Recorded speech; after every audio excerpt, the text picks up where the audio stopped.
시청자 여러분 안녕하십니까? 한 주간의 북한 관련 소식과 함께 주요 이슈를 분석해드리는 통일로 가는 길입니다. 문재인 대통령은 6월 20일 미국 전역에 방송된 CBS의 뉴스 프로그램 This Morning과의 인터뷰에서 북한에 17개월 동안 억류됐다 풀려난 미국 대학생 오토 원비어가 귀국 엿새 만에 숨진 것에 대해 북한이 무거운 책임을 져야 한다고 밝혔습니다. 원비어의 사망으로 미국인들의 북한에 대한 분노가 커지고 있는 상황인데요. 한미 정상이 일주일 앞으로 다가온 정상회담을 통해 양국 간 대북 정책 공조를 어떻게 조율할 것인지 주목되고 있습니다. 문재인 대통령은 원비어의 사망과 관련해 먼저 유족들에게 깊은 위로를 전한다면서 원비어에게 불공정하고 잔인한 대우가 있었다고 의심할 수 있다. 북한이 저지른 그런 행위를 강력히 비난한다고 밝혔습니다. 문 대통령은 이어 북한에 억류된 한국인과 미국인들을 언급하며 이들이 가족품에 돌아오도록 조치하라고 북한에 요구했습니다. 문 대통령은 CBS 뉴스 진행인 오도넬 앵커가 원비어가 북한 정권에 의해 살해됐다고 밝힌 존 맥케인 미 상원의원의 발언을 인용하면서 북한이 이에 책임이 있다고 생각하느냐고 묻자 원비어가 북한에 억류되어 있을 때 일이 일어났지만 우리는 확실히 북한이 그를 죽였다고 알 수는 없다며 그렇지만 북한이 원비어가 죽음에 이르는 과정에 무거운 책임을 져야 한다는 점은 분명하다고 강조했습니다. 원비어의 사망이 북한과의 대화에 미칠 영향에 대해 문 대통령은 현재로선 북한이 비이성적 정권이라는 점을 인식해야 한다고 믿는다며 그런 나라와 대화를 하면서 북한 핵 프로그램의 완전한 해체를 목표로 해야 한다고 언급했습니다. CBS 측이 비이성적인 정권과의 대화가 어떻게 가능한 것인지 되묻자 대화가 필요하다고 믿는다면서 제재와 압력만으로는 북한의 핵 문제를 풀 수 없다고 답했습니다. 문 대통령은 CBS 측이 이런 입장은 북한이 핵을 포기하지 않는 한 대화에 나서지 않는다는 미국의 입장과 배치되지 않느냐는 질문을 한 데 대해서는 나의 생각이 미국 정부나 도널드 트럼프 대통령의 입장과 충돌하지 않는다고 믿고 있다면서 이전 행정부의 실패한 북한 정책을 비판한 것으로 보이며 그런 점에서는 트럼프 대통령과 같은 견해를 갖고 있다고 말했습니다. 전제 조건 없이 북한과의 대화에 나서는 것을 트럼프 대통령이 반길 것 같지 않다는 견해에 대해서는 이전에도 전제 조건 없는 대화를 언급하지 않았다고 반박했습니다. 문 대통령은 대북 대화의 전제 조건으로 먼저 북한의 핵 미사일 프로그램 동결을 내세웠고 두 번째 단계로 북한 핵 프로그램의 완전한 해체를 내걸었습니다. 문 대통령은 이런 단계적 접근에 미국 내에서도 지지 여론이 있다고 밝혔습니다. 한편 문 대통령은 워싱턴 포스트와의 인터뷰를 통해 한국이 사드 배치를 철회하지 않겠다는 점도 분명히 했습니다. 전임 정부의 결정이라고 해서 가볍게 보지 않겠다며 환경 영향 평가는 적법한 절차라고 설명했습니다. 통일로 가는 길 지한샘입니다. 혼수 상태로 북한에서 석방된 미국 청년 오토 원비어의 사망 소식에 미국 전역이 슬픔과 분노에 빠졌습니다. 특히 건강했던 청년을 17개월 만에 혼수 상태로 석방한 북한 당국의 분노의 화살이 집중되면서 미국과 북한과의 관계는 더욱 경색될 수밖에 없을 것으로 전망됩니다. 오하이오주 신시내티에 거주하고 있는 원비어의 가족들은 지난 19일 성명을 통해 병원에서 치료받던 원비어가 이날 오후 3시 20분 사망했다고 발표했습니다. 가족들은 성명에서 원비어가 집으로의 여행을 완전히 끝냈다고 발표하는 것은 우리의 슬픈 의무라면서 아들이 북한의 소나기에서 받은 끔찍한 고문과 같은 학대는 어떠한 다른 결과를 낳을 수 없도록 했다고 목소리를 높였습니다. 미북관 대화 채널 가동에 따라 지난 13일 혼수 상태로 고향에 돌아온 원비어는 결국 병원에 입원한 지 엿새 만에 공식 사망 선고를 받았습니다. 원비어의 사망 소식이 알려지면서 도널드 트럼프 대통령을 비롯한 정관계 인사들과 시민들의 애도와 북한을 향한 강한 비판이 이어졌습니다. 트럼프 대통령은 북한에 의한 희생자를 애도하면서 미국은 다시 한번 북한 정권의 잔혹성을 규탄한다고 강조했습니다. 렉스 틸러슨 국무장관도 미국은 원비어의 부당한 감금과 관련해 반드시 북한에 책임을 물을 것이라며 불법 구금된 나머지 미국인 3명의 조속한 석방을 요구한다고 말했습니다. 또한 공화당 소속인 존 맥케인 상원 군사위원장은 성명을 내 미국 시민인 원비어는 김정은 정권에 의해 살해당한 것이라고 규정하고 미국은 적대 정권에 의한 자국 시민의 살해를 용인해서는 안 된다고 주장했습니다. 언론들도 원비어 사망을 긴급 뉴스로 전하면서 있다면서 미국 관계에 미칠 악영향을 우려했습니다. 뉴욕타임즈는 그동안 북한에 억류됐던 여러 명의 미국인 가운데 혼수 상태로 귀국한 것은 원비어가 처음이라면서 그의 죽음은 이미 긴장 상태에 있는 미국과 북한의 관계를 더욱 악화시킬 수 있다고 전망했습니다. 한편 원비어의 사망으로 그동안 미국 의회와 행정부에 제기된 미국인의 북한 여행 금지론이 탄력을 받을 것으로 보인다고 워싱턴 포스트 등이 전했습니다. 애덤 시퍼 하원 의원 등은 지난달 관광 목적의 북한 여행을 전면 금지하고 그 외에 방문객에 대해서는 정부의 사전 허가를 받도록 하는 내용의 북한 여행 통제법을 발의했습니다. 틸러슨 장관은 지난 14일 하원 외교위에서 북한의 일종의 여행 비자 제한 조치를 취할지를 검토해 왔다며 행정명령 가능성을 시사했습니다. 서방에서 북한을 찾는 여행객은 연간 5,000명 수준이며 이 가운데 1,000여 명이 미국인으로 추정됩니다. 미국 자유아시아 방송은 이날 원비어의 사망으로 북한 전문 여행사들의 전화나 이메일로 북한 관광이 안전한지를 묻는 사람이 큰 폭으로 증가하고 예약 취소 사례도 발생하고 있다고 보도했습니다. 통일로 가는 길 권미숙입니다. 문재인 대통령은 CBS와 워싱턴 포스트에 이어 로이터 통신과도 인터뷰를 했습니다. 북핵과 대륙간 탄도미사일 관련 발언이 주목을 받았는데요. 북핵 문제 해결을 위한 중국의 역할론을 강조했습니다. 문재인 대통령은 지난 22일 로이터 통신과의 인터뷰에서 북한이 머지않아 미국 본토를 타격할 수 있는 핵탄두 ICBM을 배치할 기술을 손에 넣게 될 것이라고 믿는다고 말하고, 하지만 도널드 트럼프 미국 대통령이 북핵 이슈를 계속 최우선 순위에 둔다면 한미가 북핵 위기를 해결할 수 있을 것이라고 밝혔습니다. 문 대통령은 트럼프 대통령이 북핵 이슈를 그의 외교 어젠다에서 최우선 순위에 올려놓는 결단을 해준 데에 대해 매우 기쁜 마음이라며 트럼프 대통령과의 정상회담에 대한 기대가 크다고 덧붙였습니다. 양국 정상이 북한을 우선순위에 올려놓는 것이 북핵 이슈가 해결될 가능성을 높이는 것이라고 기대했습니다. 문 대통령은 북한이 ICBM을 시험 발사하거나 6차 핵실험을 강행할 경우 강한 제재가 부과돼야 한다고 강조했습니다. 북핵 위기 해결을 위한 중국의 역할에 대해서도 비중 있게 언급했습니다. 문 대통령은 중국이 북한의 추가 도발을 멈추게 하기 위해 노력을 하고 있다고 믿지만 아직 체감할 수 있을 만한 결과는 없다며 중국이 북한 위기 해결을 위해 더 큰 역할을 할 여지가 더 있다고 지적했습니다. 이어 중국은 북한의 유일한 우방이고 북한의 대부분의 경제적 지원을 제공하는 나라라며 중국의 도움 없이는 제재가 결코 효력을 거두지 못할 것이라고 강조했습니다. 중국의 사드 보복 논란과 관련해서는 주요 20개국 정상회의에서 시진핑 중국 국가주석과 회담하기를 희망한다며 시 주석과 만날 기회를 갖는다면 모든 제재를 해제해달라고 요청하겠다며 이것은 피할 수 없는 의제라고 밝혔습니다. 문 대통령은 일본의 군비 증강에 대해서도 우려를 나타냈습니다. 일본이 과거사를 돌아보고 그런 행위가 결코 다시는 일어나서는 안 된다는 굳은 결심을 보여줄 수 있다면 한국은 물론 여러 아시아 국가와의 관계가 훨씬 진전될 것으로 믿는다고 말했습니다.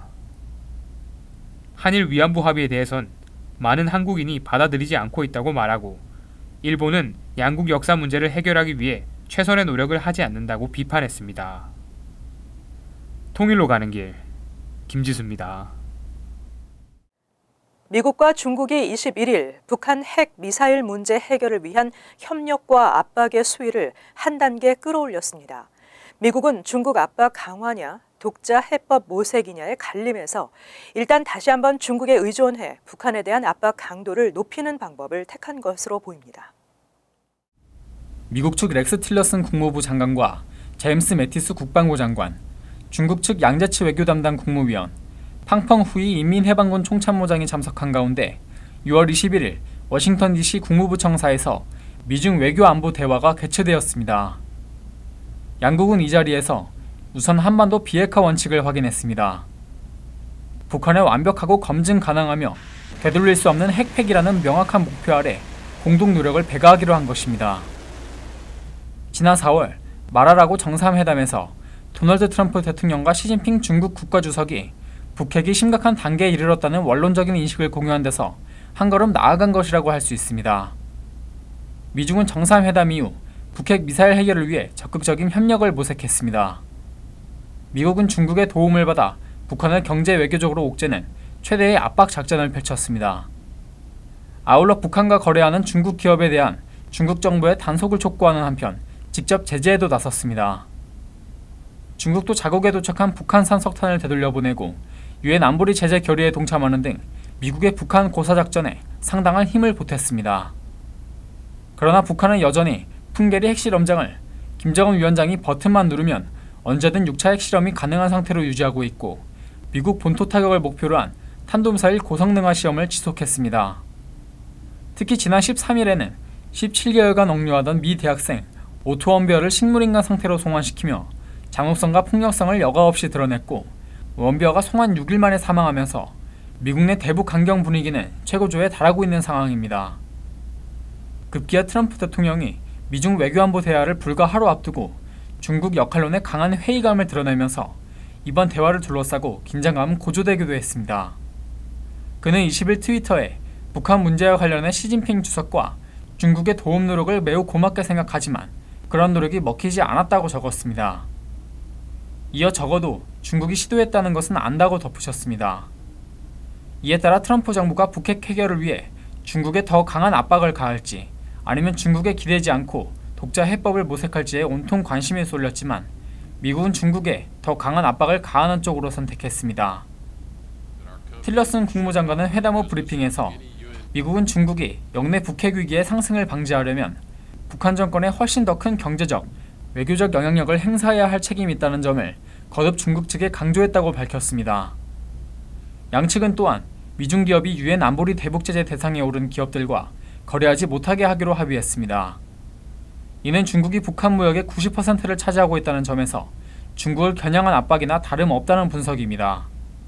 그러나 만약 북한의 핵미사일 도발이 지속하고 위협 수위가 더욱 고조된다면 미국이 북한에 대한 독자 제재와 함께 북한과 거래하는 중국 기업들을 겨냥한 세컨더리 보이콧 방식의 제재 카드를 꺼낼 가능성이 작지 않아 보입니다.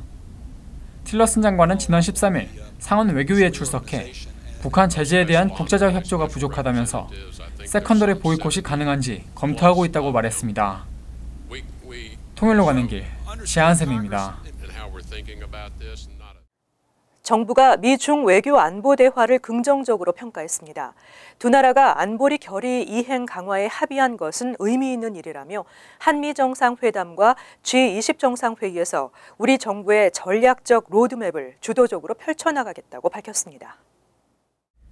조준혁 외교부 대변인은 22일 정례 브리핑에서 이번 대화에서 북핵 문제가 최우선적으로 협의된 것은 지난 4월 초 미중 정상회담에 이어서 양국이 북핵 문제를 가장 심각한 안보 위협으로 인식하고 이를 최우선 과제로 다뤄나가겠다는 의지를 거듭 확인한 것으로 평가한다고 밝혔습니다.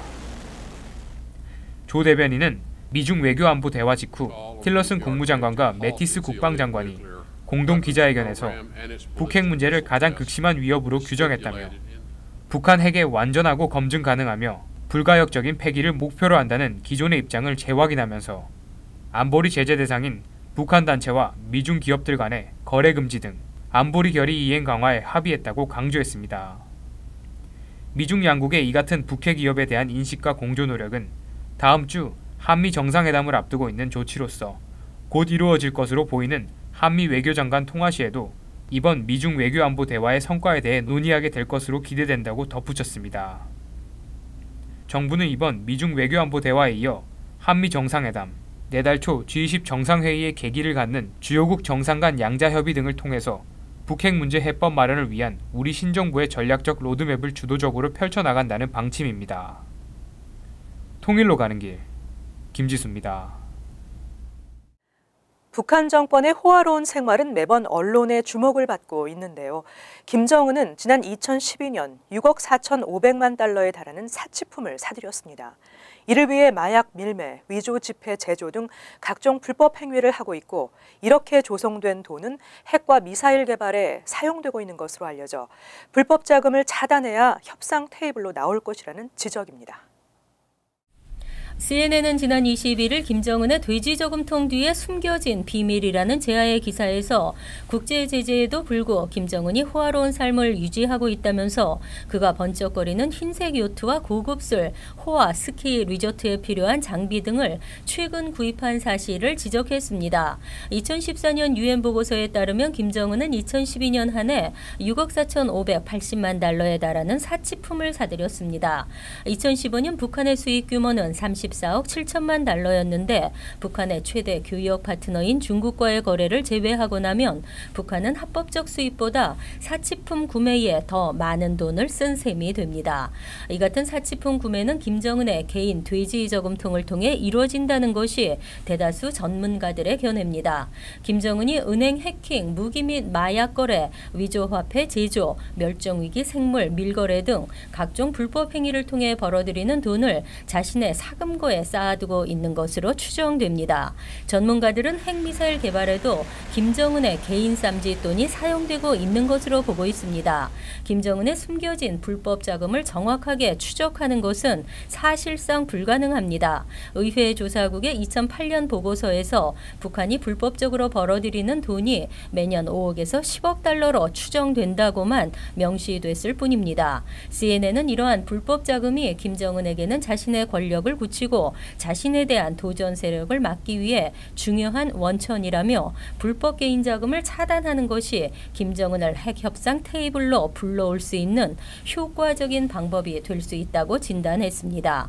지난 10에서 15년 동안 북한 정권의 불법 자금 마련 활동을 추적해온 시나 그리튼스 미주리 대학 교수는 그 같은 수입은 북한 지도부의 주머니나 은행 계좌로 곧바로 들어가는 돈이라며 무역 흐름을 제재하는 것보다 이를 빼앗는 것이 불균형할 정도로 큰 효과를 불러올 수 있다고 지적했습니다. 즉 김정은이 미국의 조건에 맞춰 스스로 협상 테이블에 나올 만큼 절망적인 상태가 되도록 만들려면 도널드 트럼프 대통령이 그 불법 자금을 뒤쫓아야 한다는 것입니다.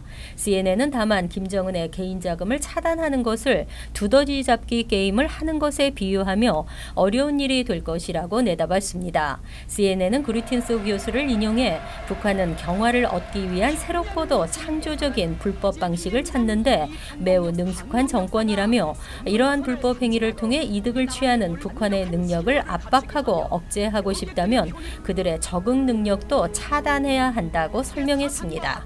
통일로 가는 길 권미숙입니다. 북한에 17개월 동안 억류돼 있던 22살의 버지니아 대학생 프레드릭 오토 원비어가 식물 인간 상태로 송환된 지 6일 만에 사망하면서 북한에 대한 미국인들의 분노가 최고조에 달하고 있습니다. 북한이 원비어의 사망에 대해 진심으로 사죄하고 국제사회가 납득할 수 있는 해명을 내놓지 않는다면 북한에 대한 국제사회의 압박은 더욱 거세질 수밖에 없을 것입니다. 북한의 외교적 고립과 경제적 어려움은 더욱 가중되겠죠. 북한은 지금이라도 원비어가 혼수 상태에 빠지게 된 경위를 명확하게 밝히고 유가족들에게 진심 어린 사과를 해야 할 것입니다. 그리고 불법적으로 억류하고 있는 한국, 미국, 캐나다 국민들을 당장 석방해야 할 것입니다. 어쩌면 지금이 북한 정권에게 주어진 마지막 기회일지도 모릅니다. 만약에 침묵과 부인으로 일관하면서 또다시 도발을 자행하는 모습을 보인다면 북한에게는 사과할 수 있는 기회조차 주어지지 않을 수도 있습니다. 통일로 가는 길 오늘 순서를 마칩니다. 시청해주신 여러분 고맙습니다.